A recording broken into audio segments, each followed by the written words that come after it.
I'm Lenoard Miltch, the new senior sales associate. I'm collecting blood debts today. Exhaustion. It was how I felt as my car sped down the highway. It had been a long day and I was desperate to put some miles between me and the city I had left behind. The roads were becoming darker the further I drove. Surely I was far enough from Thad Crawford's residence by now. The phone rang, filling the car with a jingle from my passenger seat. I lifted up with one hand. It was my boss calling me. He never called me this late at night. My hands trembled and terrible thoughts filled my mind. I could feel the dampness under my armpits. I was sweating in the middle of the night. I scanned the road, looking for a place to pull off. I saw the sign showing a gas station off the next exit, and I pushed my foot harder on the pedal. The parking lot only had one car in it, and it was parked on the other side, close to the building. The only other soul I saw was a woman staring at me from a window. I assumed it was the clerk, an older woman with white frizzy hair. She had a scowl on her face. She watched as I lifted my phone and waited for my boss to answer. "Hey boss, what's up?" "Why didn't you tell me, killer?" he asked. His voice had a strange tone, one that left me feeling on edge. "To tell you about what, boss?" "About you sharing your stories and our clients." The words alone made me feel fearful. I lit a cigarette and leaned back in my seat. He had caught me, and my stupidity had fucked me. I took a sip from my flask, the last bit of whiskey, and felt the burn down my throat. I scanned the parking lot again. Nobody else was here, and I was just paranoid. "I'm very sorry, boss. I didn't know what I was thinking. It was a stupid idea, and I should never have shared what happens between EKINC and their valued clients. I promise, sir, I will never do it again." He laughed loudly. "Why would I want you to stop, killer? We haven't seen this much interest in our service in years." You're not mad?" "Not at all, killer. In fact, I want you to keep sharing these stories. I think it will be great for business." "You want me to keep going?" "Yes, especially with all the new leads you're going to be getting, Mr. Senior Sales Associate." New leads. Those words he spoke were haunting. It would be more people condemned. It also meant more debts to collect, something that shook me more after what happened today. It appalled me that he was happy with my stories. It was the opposite of what I thought would have happened. "All right, boss. I need to use the bathroom and I just pulled into a gas station." "Yeah, you get some rest, killer. I'm gonna send some leads your way. But keep posting your stories, and you'll be the best salesman 4 years in a row." "Will do, boss," I replied as I stubbed out my cigarette. "I'll get to work on it tomorrow." "Good. I see big things on the horizon," he said before hanging up. I needed a drink. The bell rang as I stepped inside the gas station. The clerk gave me a sour look, another crabby old lady. Gladys had ruined me on senior citizens. I tried to smile towards her, but she only returned a nasty look. "Where's the beer?" She pointed to the back and growled, "In the back, or are you blind?" I retrieved 3 bottles of beer and wandered to the counter. The clerk gave me another scowl as I placed them on the counter. "Anything else tonight?" she asked. 2 packs of Camels, please." "Which ones do you want?" she responded curtly. "The yellow packs, please." She turned around to look. "You really gonna make an old lady bend down this time of night?" "Yes," I replied, annoyed. She mumbled something under her breath and grabbed the cigarettes. The old lady slammed the packs down on the counter. She kept giving me a strange look as she scanned each item. Her head tilted like she was studying something, and she gave me a mocking grin. I became frustrated and asked, "What is it?" "You got something in your hair." I ran my fingers to the top of my head, but didn't feel anything. She shook her head. "It's behind your ear." I reached behind my ear and felt something. It felt like raw dough. I plucked it from behind and could see the flesh-colored mound with little stains of red on it. My eyes widened and I placed it in my pocket. "How much will it be?" I asked. $22.59. She bagged each item slowly, on purpose to annoy me. When the clerk finished, I grabbed the items and rushed into my car. It had been a long day, and I was angry at myself for not cleaning myself adequately. It was reckless to have remains of Thad Crawford on me, even if it was just a single chunk. Careless and stupid. It all started 8 hours ago. The address took me to an office building in a nice part of town. The building was the place where I could find him, the man who was known as Thad Crawford. His payment was months past due. He eluded the collectors. Mr. Crawford was crafty by making sure he was never alone, or that they could not get him when he was home. He even bribed one, from what I understood. So I did what no one else thought of. I scheduled an appointment at his office. "He is ready to see you now," the attractive young blonde said. She sat behind a desk in a spacious white-painted waiting room. Thad had done well for himself since the last time we'd met. "Thank you. I'm very excited to talk to him." I had lied when I'd made the appointment.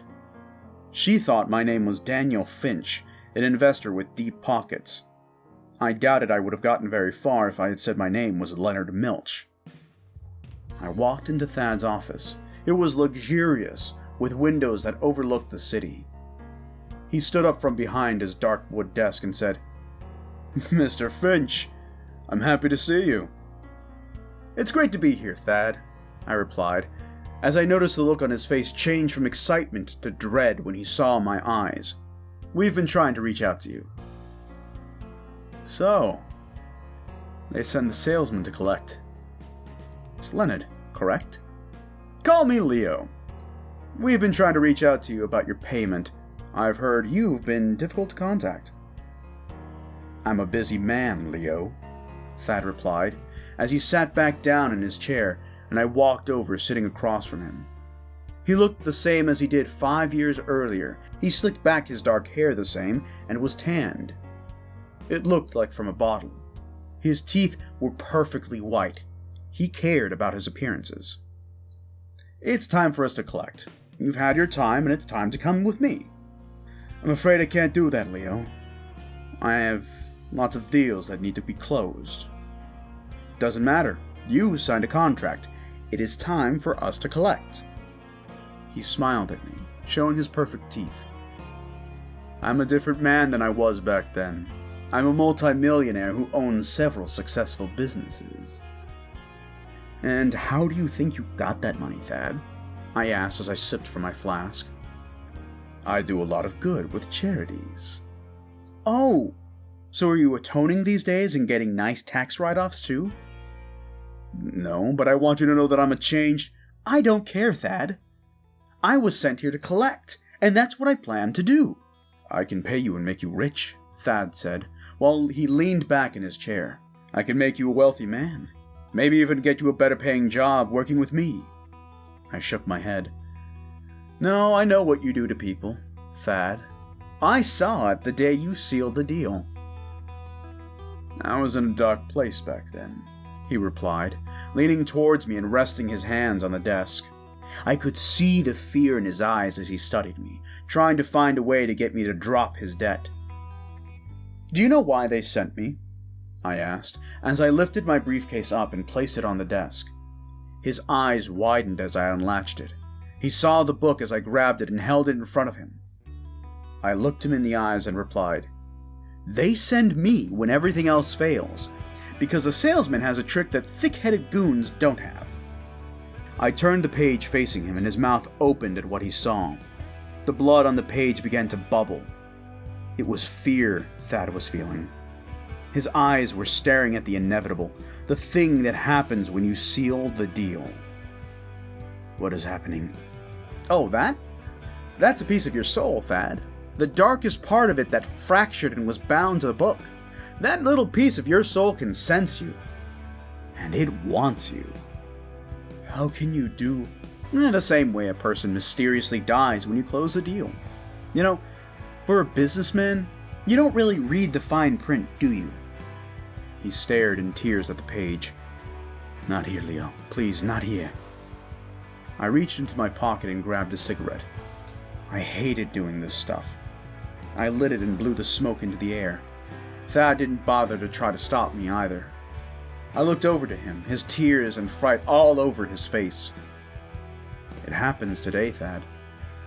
As I looked at the blood on the page, it was almost boiling out of it. It was getting restless, yearning to be reunited with the rest of his soul. Give me a day to settle some stuff. No, I replied. You've had months to do that. It happens today. He folded his hands together like a small child. Give me until tonight, and I will go peacefully. I won't run away. Just meet me tonight at my house. And how do I know you just won't blow off into the wind the minute I leave this room? He pulled out a post-it, quickly scribbling on it as his hand shook. When Thad pushed it over, the blood in the book dripped, almost like it could smell him. He noticed this too, hastily pulling his hand back in terror. I grabbed the tiny piece of paper and noticed the address on it. My eyes shifted back to Thad and asked, "What is this?" "My home address. I will meet you there tonight at 8. I had seen people with evil in their minds strike down teen boys. A meek woman with a wounded heart wished death on a lover.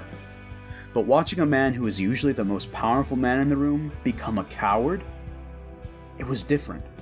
He reminded me of a small mouse going limp in a cat's claws. It was pitiful. Fine. But if you disappear again, it won't be pretty, I replied. I won't. I stood up from the chair and walked out of the office.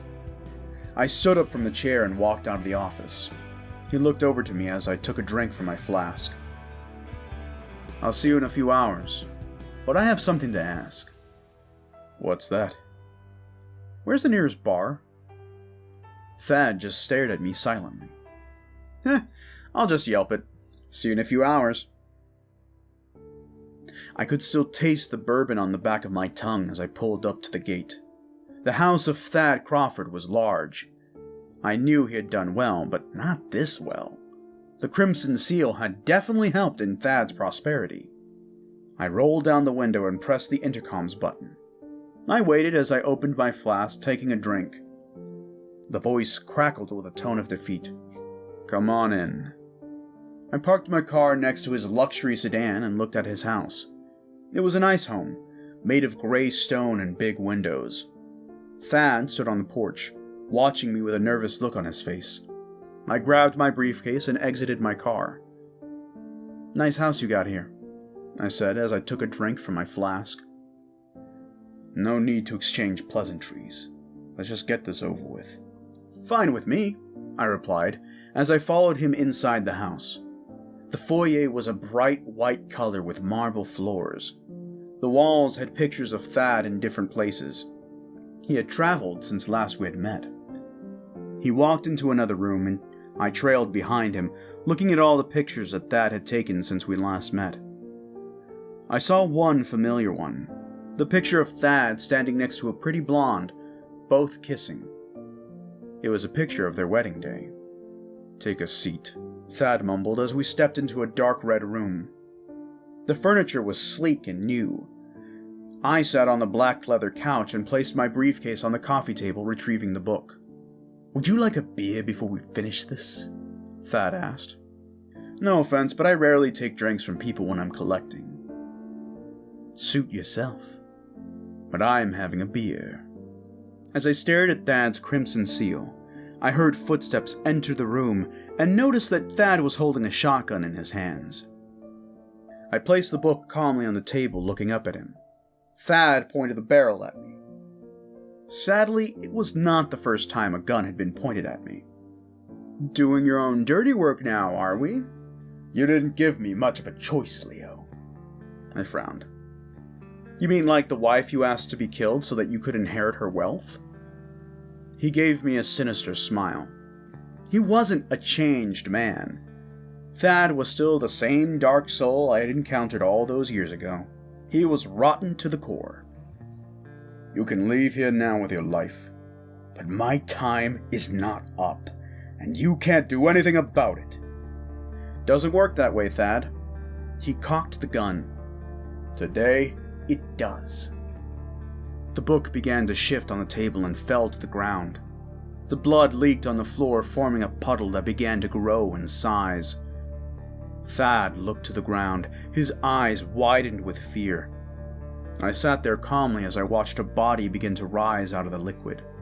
It looked just like Thad with sickly white skin and messy hair. It was naked and stood staring at him.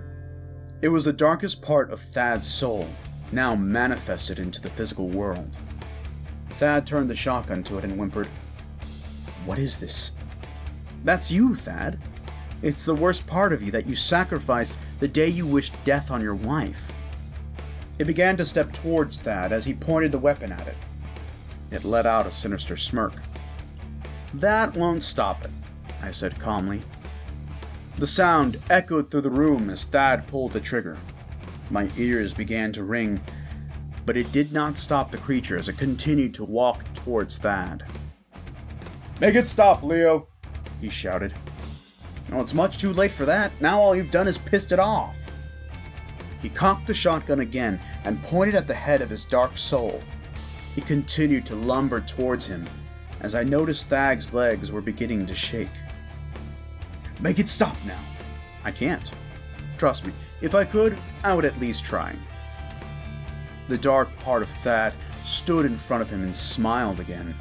I could see tears run down Thad's eyes as he pressed the barrel to its head. It was hopeless, and even he knew it. He looked back at me one last time, begging for my help. He pulled the gun back and tucked it underneath his chin. Before I could say anything, he pulled the trigger. I felt blood hit me, and other parts of Thad hitting the top of my head. The idiot thought suicide would save him, but even in death, he still belonged to EKINC.